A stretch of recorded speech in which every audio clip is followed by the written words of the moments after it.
Bismillahirrahmanirrahim.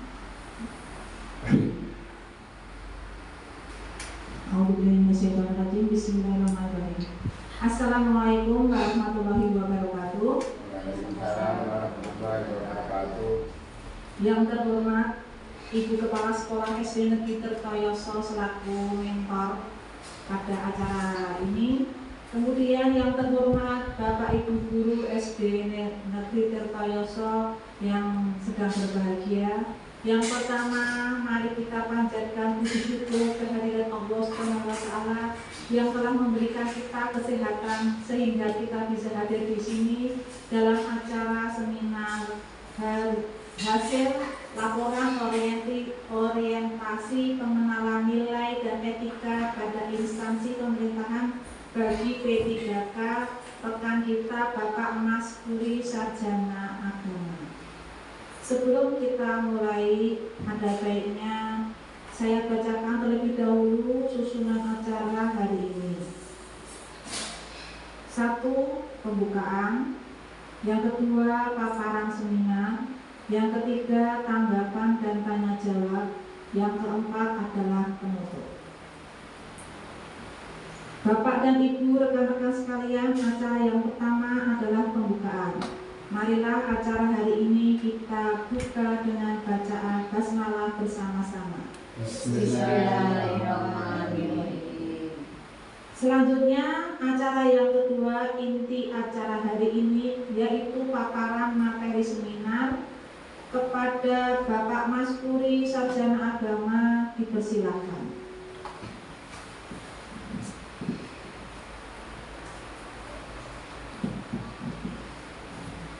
Terima kasih. Sebelumnya, Assalamualaikum warahmatullahi wabarakatuh.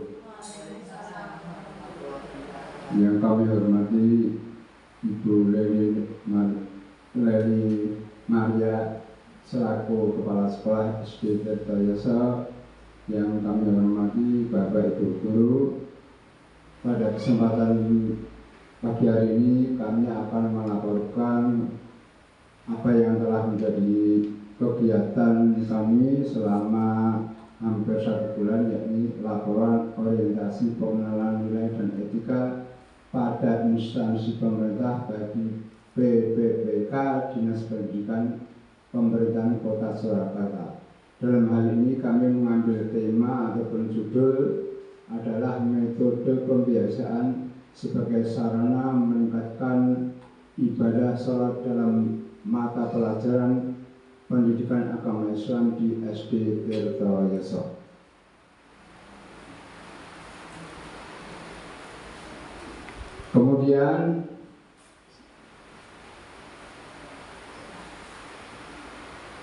Kemudian ya latar di sini adalah latar belakang. Kami bagi menjadi 5 bagian. Yang pertama adalah latar belakang. Latar belakang yang pertama adalah aparatur sipil negara, yang selanjutnya disingkat ASN adalah profesi bagi pegawai negeri sipil dan pegawai pemerintah dengan perjanjian kerja yang bekerja pada instansi pemerintah. Yang kedua, perjanjian kerja untuk jangka waktu tertentu dalam rangka melaksanakan tugas pemerintahan pegawai pemerintah dengan perjanjian kerja yang selanjutnya disingkat P3K adalah warga negara Indonesia yang memenuhi syarat tertentu yang diangkat berdasarkan peraturan pemerintah nomor 49 tahun 2018 tentang manajemen pegawai pemerintah dengan perjanjian kerja. Kemudian ASN atau ini dibagi menjadi 2, yakni PNS dan P3K. Ya, masing-masing itu ada kriterianya. Kalau PNS yakni menduduki jabatan pemerintahan, kemudian mengisi seluruh jabatan ASN, kemudian berstatus sebagai pegawai tetap, kemudian memiliki NIP secara nasional, kemudian melaksanakan tugas pemerintahan, kemudian usia serendah-rendahnya 18 tahun dan paling tinggi 35 tahun. kemudian gaji berdasarkan perundang-undangan, dan selanjutnya ada mendapatkan perlindungan pensiun JHT, Jamkes, JKK, JKM, dan Bank HN. Kemudian untuk khusus P3K ini agak berbeda dengan yang namanya PNS. Kalau P3K itu bisa menduduki jabatan pemerintahan seperti yang dianut oleh yang namanya PNS. Kemudian jabatan ASN dapat diisi oleh JF, yakni jabatan fungsional, dan JPT madya dan utama tertentu. JPT yakni jabatan petinggi, jabatan pemerintah tertinggi.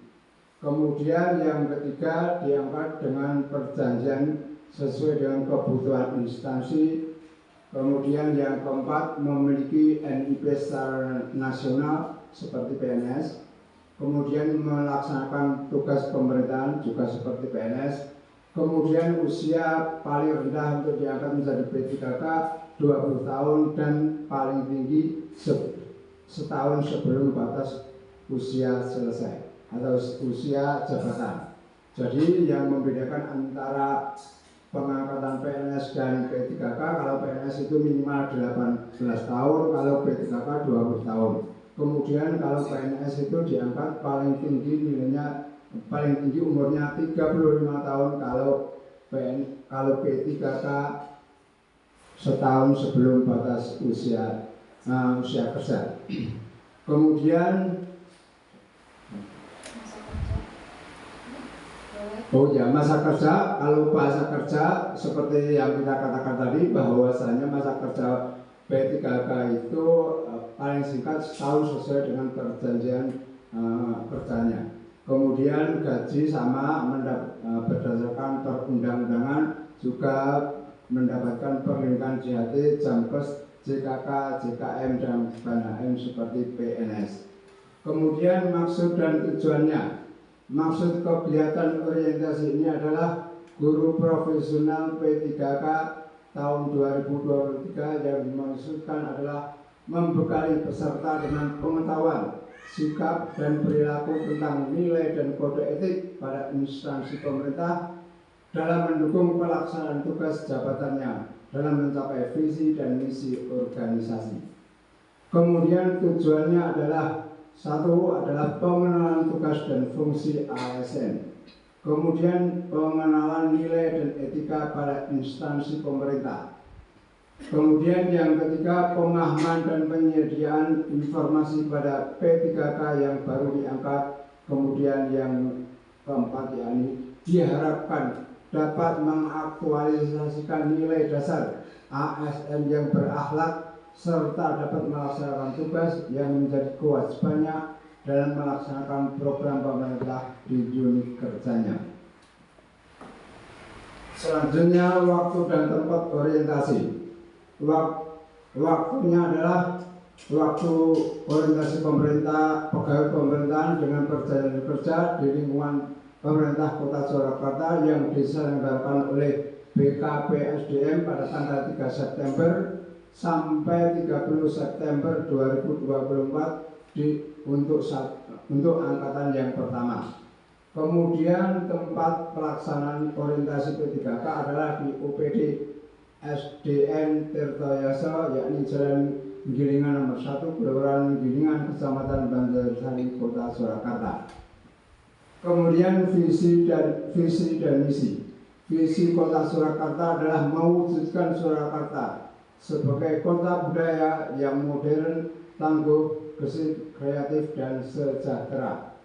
Selanjutnya, misi Kota Surakarta yang pertama, meningkatkan kualitas kesehatan masyarakat yang berkelanjutan. Kemudian, memperkuat pertumbuhan ekonomi yang adaptif dan berkelanjutan. Selanjutnya, yang ketiga, mewujudkan tata ruang dan infrastruktur kota yang mendukung kemajuan budaya dan pariwisata berkelanjutan. Kemudian yang keempat, meningkatkan kualitas dan daya saing pemuda dan masyarakat umum di bidang pendidikan, ekonomi, seni, budaya, dan olahraga. Kemudian yang kelima, mengembangkan tata kelola pemerintahan dan pelayanan publik yang bersih, dan kolaboratif berdasarkan semangat gotong royong dan kebinekaan. Kemudian yang keenam, mewujudkan kemakmuran dan kesejahteraan bersama warga kota yang berkeadilan dan inklusif. Kemudian yang ketujuh, mewujudkan daerah yang kondusif dan kerukunan antar umat beragama dalam tata kehidupan masyarakat yang saling menghormati. Kemudian struktur organisasi, ini struktur organisasi di pemerintahan Kota Surakarta. Langsung saja selanjutnya yakni lanjut dulu. Ya, selanjutnya manajemen P3K. Ya, selanjutnya adalah manajemen P3K. Manajemen P3K itu meliputi penetapan kebutuhan. Kemudian yang kedua, pengadaan. Kemudian penilaian kinerja. Kemudian penggajian dan tunjangan. Kemudian yang keempat, yang selanjutnya pengembangan kompetensi. Kemudian memberikan penghargaan. Kemudian disiplin. Kemudian selanjutnya adalah pemutusan hubungan kerja, dan yang terakhir yakni perlindungan. Kemudian untuk syarat-syarat agar masyarakat itu bisa menjadi P3K, yakni ada beberapa item. Yang pertama adalah usia paling rendah 20 tahun dan paling tinggi 1 tahun sebelum batas usia tertentu pada jabatan yang dilamar sesuai dengan ketentuan peraturan perundang-undangan. Kemudian tidak pernah dipidana dengan pidana penjara berdasarkan putusan pengadilan yang sudah mempunyai kekuatan hukum tetap karena melakukan tindak pidana dengan pidana penjara 2 tahun ataupun lebih. Yang ketiga, tidak pernah diberhentikan dengan hormat, tidak pernah diberhentikan dengan hormat, tidak atas permintaan sendiri atau tidak hormat sebagai pegawai negeri sipil, PPK, prajurit, Tentara Nasional Indonesia, anggota Kepolisian Negara Republik Indonesia, atau diberhentikan tidak hormat sebagai pegawai swasta. Kemudian yang keempat, tidak menjadi anggota ataupun pengurus partai politik atau terlibat politik praktis. Kemudian yang kelima, memiliki kualitas pendidikan sesuai dengan persyaratan jabatan. Kemudian yang keenam, memiliki kompetensi yang dibuktikan dengan sertifikasi keahlian tertentu yang masih berlaku dari lembaga profesi yang berwenang untuk jabatan yang dipersyaratkan. Kemudian sehat jasmani dan rohani sesuai dengan persyaratan jabatan yang dilamar, dan yang terakhir yakni persyaratan lain sesuai kebutuhan jabatan yang ditetapkan oleh PPPK. Kemudian selanjutnya untuk memasuki bab yang ketiga adalah nilai dan etika perangkat daerah OPD, yakni visi SD Tirtojoso, yakni terwujudnya peserta didik yang beriman, berprestasi, mandiri, kreatif, dan berkarakter. Misi SD Tirtojoso yang pertama, merancang pembelajaran yang menarik dan menyenangkan yang mampu memotivasi peserta didik untuk selalu belajar dan menemukan pembelajaran. Kemudian yang kedua, membangun lingkungan sekolah yang membentuk peserta didik memiliki akhlak mulia melalui rutinitas kegiatan keagamaan dan menerapkan ajaran agama melalui cara berinteraksi di sekolah. Kemudian yang ketiga, membangun lingkungan sekolah yang bertoleransi dalam kebinekaan global, mencintai budaya lokal, dan menjunjung tinggi nilai gotong royong. Kemudian yang keempat, mengembangkan kemandirian nalar kritis dan kreatif yang memfasilitasi keragaman minat bakat peserta didik. Kemudian yang kelima, mengembangkan program sekolah yang membentuk ide dan gagasan cepat tanggap terhadap perubahan yang terjadi untuk merancang inovasi. Kemudian yang keenam, mengembangkan dan memfasilitasi peningkatan prestasi peserta didik sesuai minat dan bakatnya melalui proses pendampingan dan kerjasama dengan orang tua. Kemudian program strategis SD Tirtoyoso. Itu ada beberapa program. Yang pertama adalah upacara bendera setiap hari Senin, yakni jam yang pertama. Kemudian upacara Hari Besar Nasional, yakni pelaksananya adalah setiap Hari Besar Nasional. Kemudian sholat zuhur berjamaah, waktunya setiap waktu sholat zuhur. Kemudian yang keempat yakni kami menyebutnya adalah Selasa religi, yakni sholat duha bagi yang beragama Muslim, kemudian kebaktian bagi yang beragama Kristen ataupun Nasrani. Kemudian program selanjutnya yang kelima, Rabu ngaji, istilah kami seperti itu. Ini waktu pelaksananya juga sama, setiap hari Rabu anak-anak menghafalkan juz 30 atau ayat-ayat pendek bagi yang beragama Muslim. Kemudian bagi siswa yang beragama Nasrani atau Katolik ataupun Kristen melaksanakan yakni kebaktian. Kemudian ada yang keenam yakni program pengembangan literasi minat bakat, yakni setiap hari Kamis. Kemudian selanjutnya Jumat infak, ya, jadi setiap hari Jumat setiap siswa itu dianjurkan oleh sekolah untuk berinfak. Ini tidak hanya yang Muslim, bagi anak-anak Nasrani yang ingin berinfak juga dipersilakan. Kemudian ada piket kelas. Jadi piket kelas di sini adalah setiap siswa itu telah terjadwal piketnya baik pagi maupun siang hari.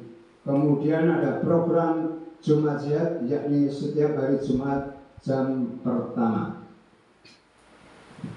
Selanjutnya, ya, ini selanjutnya adalah ekstrakurikuler wajib di SD Tirtoyoso. Seperti tadi, yakni ada program hari Jumat, yakni Jumat kami memberikan nama yakni Jumat Jihad. Pelaksanaannya adalah hari Jumat minggu pertama jam pertama, kemudian hari Jumat minggu kedua, kemudian hari Jumat minggu yang ketiga juga sama, yakni pelaksanaannya adalah jam pertama. Kemudian Jumat bersih itu setiap hari Jumat minggu yang keempat atau minggu yang kelima, dan pelaksanaannya juga jam pertama. Kemudian ekstra wajib bagi siswa-siswi SD Tirtoyoso, yakni yang pertama pramuka, ini bagi kelas 3 dan 4 setiap hari Kamis pukul 13.15 sampai 14.15. Kemudian BTA bagi kelas 3 dan 4 setiap hari Senin pukul 13.15 sampai jam 14. Kemudian BTA bagi kelas 5 dan 6 setiap hari Kamis setiap hari Kamis pukul 13.15 sampai 14. Kemudian yang terakhir komputer, yakni kelas 5 setiap hari Senin jam 13.15 sampai jam 14.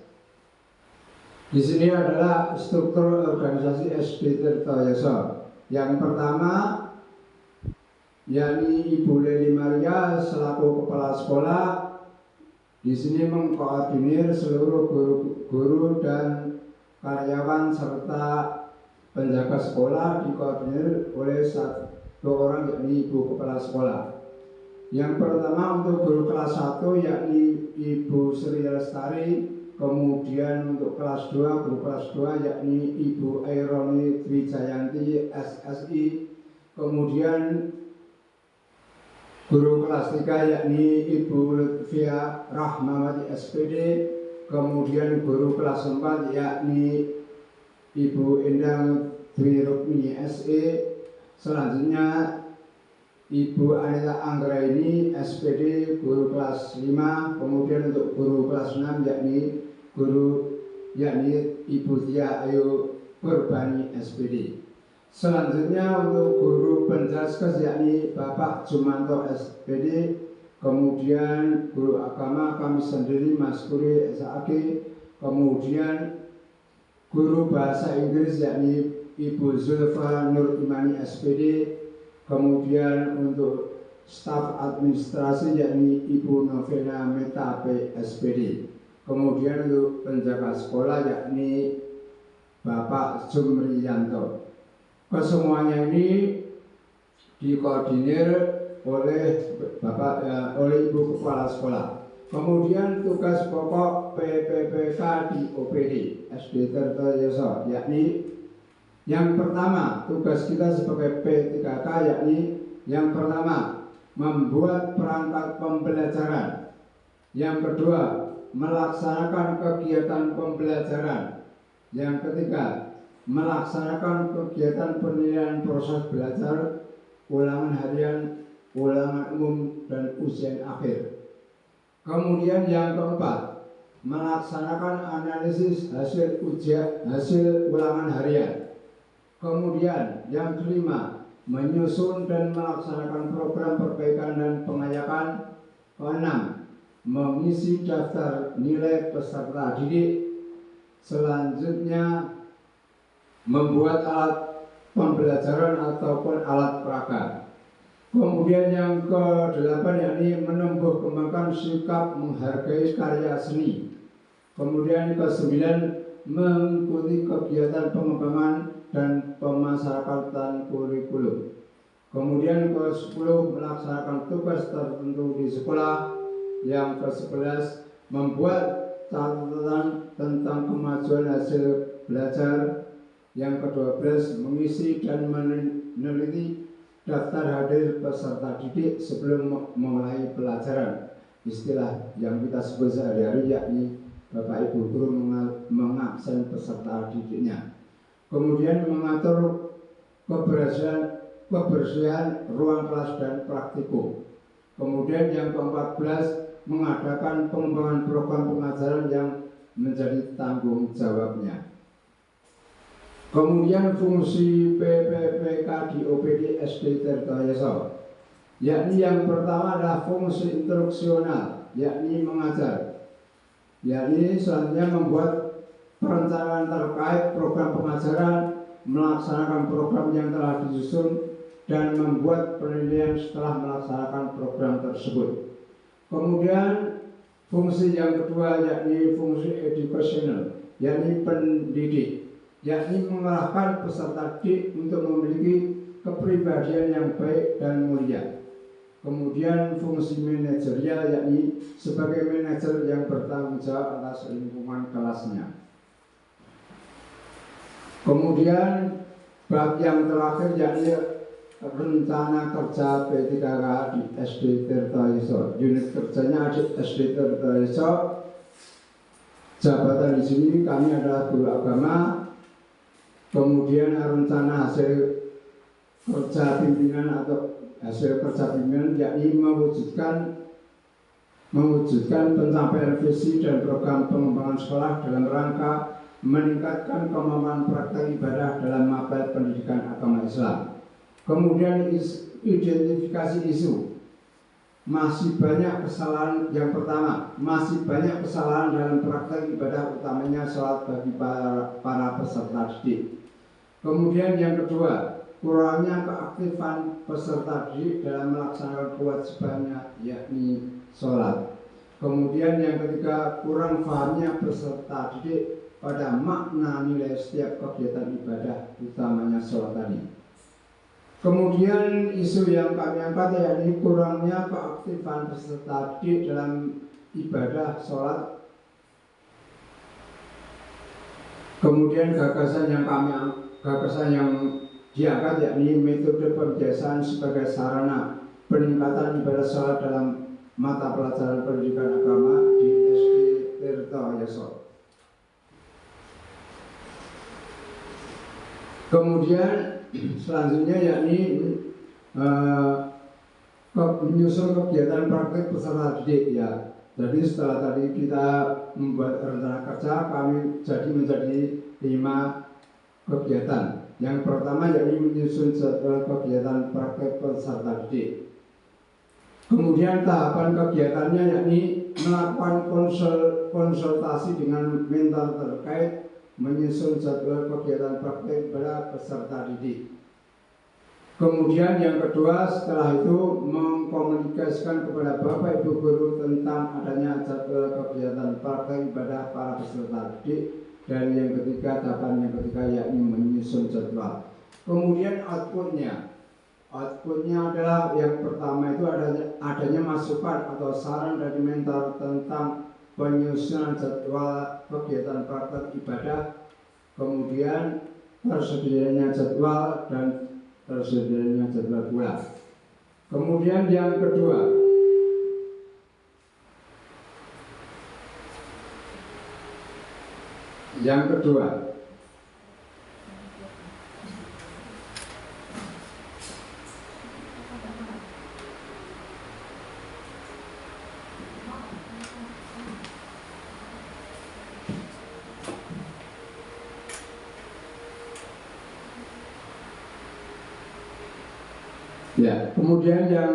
kedua, maaf Bapak Ibu Guru agak trouble.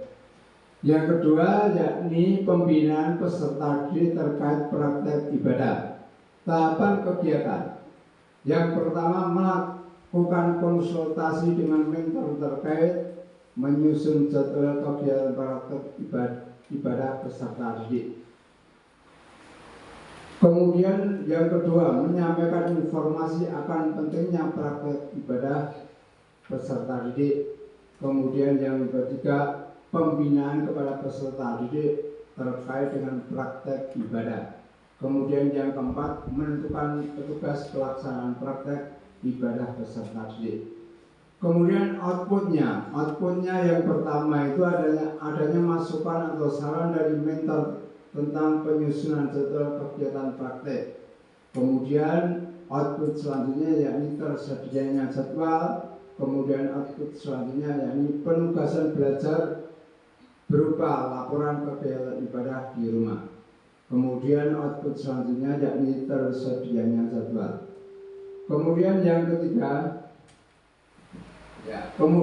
ketiga yakni kegiatannya adalah sosialisasi jadwal kegiatan praktek ibadah peserta didik.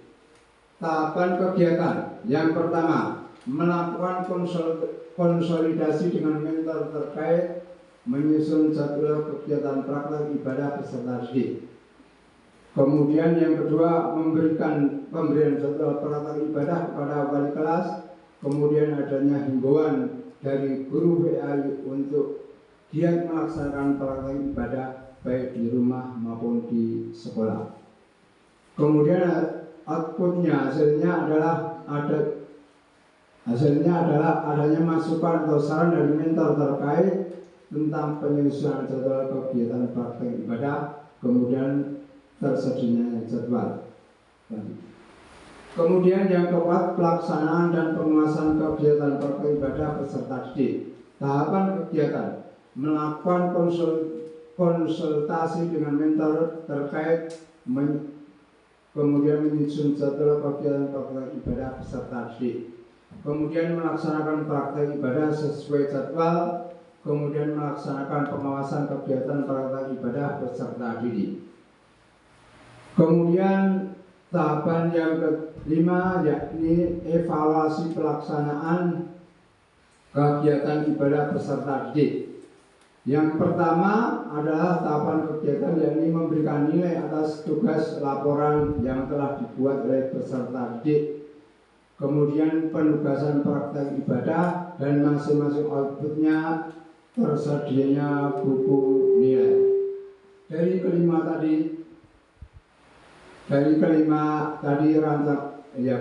tadi kontribusi terhadap visi misi organisasi adanya hasil laporan praktek ibadah peserta didik yang selaras dan berkontribusi dalam melaksanakan visi Kota Surakarta, yakni mewujudkan Surakarta sebagai kota budaya yang modern, tangguh, gesit, dan kreatif, serta sejahtera. Dan ini sesuai dengan misi sekolah, yakni membangun lingkungan sekolah yang membentuk peserta didik yang memiliki akhlak mulia melalui kegiatan keagamaan dan menerapkan ajaran agama melalui cara berinteraksi di sekolah. Kemudian rencana kinerja jangka menengah. Untuk tahun yang pertama, kegiatannya yakni membuat jadwal praktek ibadah dan pengawasan praktek ibadah. Outputnya atau hasilnya adanya tersedianya jadwal dan laporan kegiatan ibadah peserta didik. Kemudian untuk tahun yang kedua, menambah kegiatan lain dalam kegiatan praktek selain sholat, yakni outputnya adalah peserta didik semakin rajin dan terbiasa melaksanakan praktek-praktek ibadah. Kemudian yang ketiga, kegiatannya adalah memberikan nasihat akan pentingnya melaksanakan ibadah kepada peserta didik. Kemudian outputnya adalah peserta didik semakin semangat dan memahami akan pentingnya melaksanakan ibadah. Kemudian yang terakhir atau tahun yang keempat, yakni memberikan reward kepada peserta didik atas meningkatnya praktek ibadah. Kemudian outputnya adalah peserta didik semakin semangat dan memahami pentingnya pelaksanaan ibadah. Kemudian dari keempat tahapan tadi, ada kontribusi terhadap visi misi organisasi, yakni adanya peningkatan praktek ibadah peserta didik yang selaras dengan kontribusi visi Kota Surakarta, yakni mewujudkan Surakarta sebagai kota budaya yang modern, tangguh, gesit, kreatif, dan sejahtera, dan berkontribusi dalam misinya. Kemudian yang terakhir, bab penutup. Dari kurangnya keaktifan peserta didik dalam melaksanakan ibadah sholat, maka saya membuat kegiatan berupa pengujian sholat jamaah zuhur dan sholat duha untuk meningkatkan keaktifan peserta didik dalam melaksanakan ibadah sholat baik di sekolah ataupun di rumah peserta didik masing-masing. Harapannya akan menjadi peserta didik yang sesuai dengan visi Kota Surakarta, mewujudkan Surakarta sebagai kota budaya yang modern, tangguh, gesit, kreatif, sejahtera, dan berkontribusi terhadap misi sekolah, yakni membangun lingkungan sekolah yang membentuk peserta didik yang memiliki akhlak mulia melalui kegiatan keagamaan dan menerapkan ajaran agama melalui cara berinteraksi di sekolah. Ya, di sini ada lampirannya. Kemudian yang terakhir yakni penutup. Demikian apa yang dapat kami sampaikan dalam orientasi pada siang hari ini. Mudah-mudahan dari orientasi ini ada masukan, ada tanggapan dari Bapak Ibu Guru. Waktu kami kembalikan pada moderator. Terima kasih Bapak Mas Buri. Ini tadi paparan materi seminar yang telah disampaikan dengan baik kepada Bapak Mas Buri. Mohon tepuk tangannya untuk Bapak Mas Buri. Acara selanjutnya adalah tanggapan kepada Ibu Leli untuk berkenan memberi tanggapan kepada yang disampaikan oleh Bapak Mas Buri. Mohon dipersilakan.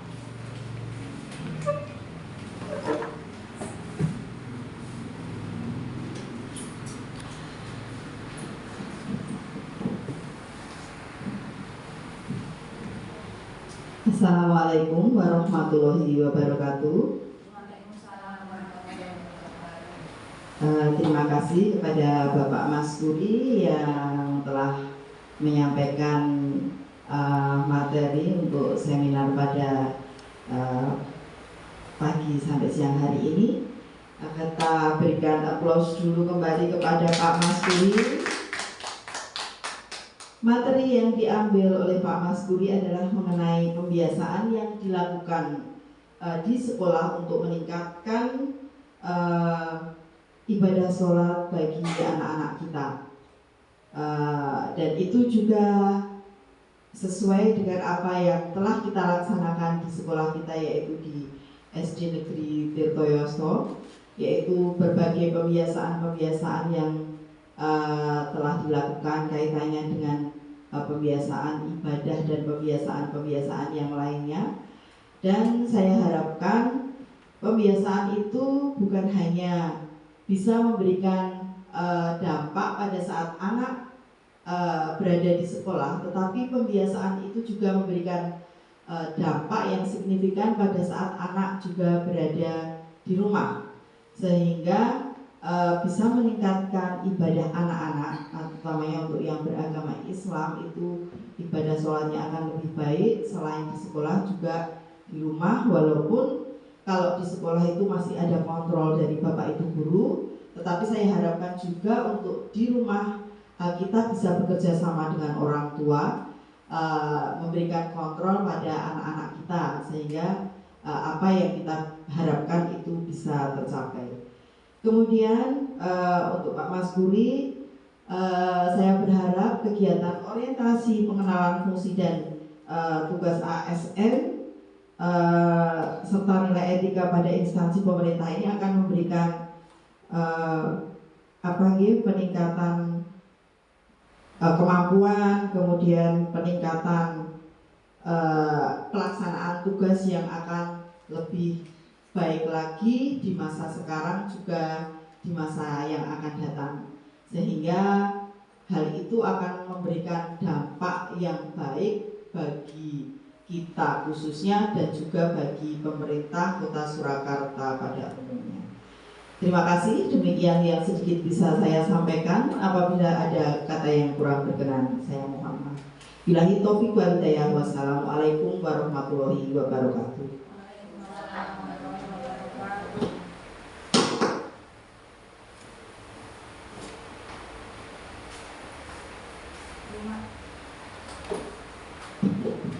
Terima kasih Ibu Leli Maria Sarjana Pendidikan atas tanggapannya terhadap Bapak Mas Guri SAG.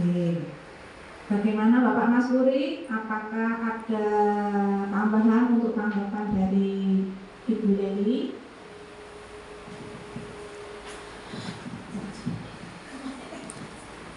Ya, mengenai apa yang disampaikan oleh Ibu Kepala Sekolah tadi dengan adanya pembiasaan bagi peserta didik, harapannya anak-anak bisa melaksanakannya dengan baik dan itu bisa dirasakan tidak hanya di sekolah, juga berimbas pada kegiatan anak-anak di rumah.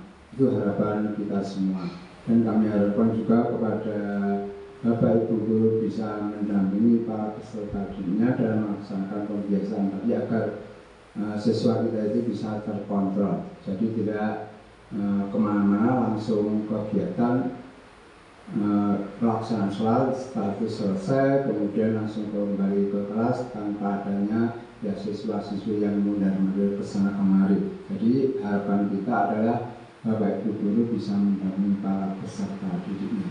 Mungkin hanya ini tanggapan dari kami, waktu kami memberikan kepada Bapak. Terima kasih Bapak Mas Guri.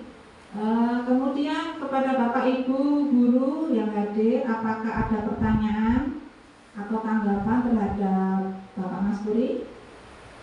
Saya kira sudah cukup sekian.